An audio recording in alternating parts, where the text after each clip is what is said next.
There, take it. I'm so hungry. There is a racket in my belly, as if so whole regiment were blowing trumpets.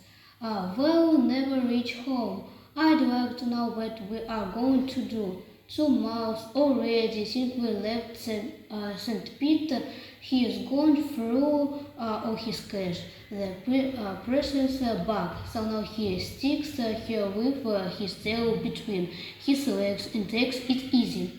We'd have had enough and more than enough to pay for the fare.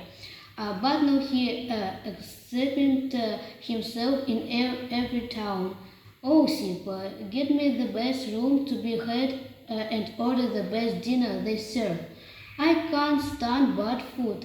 I must have the best.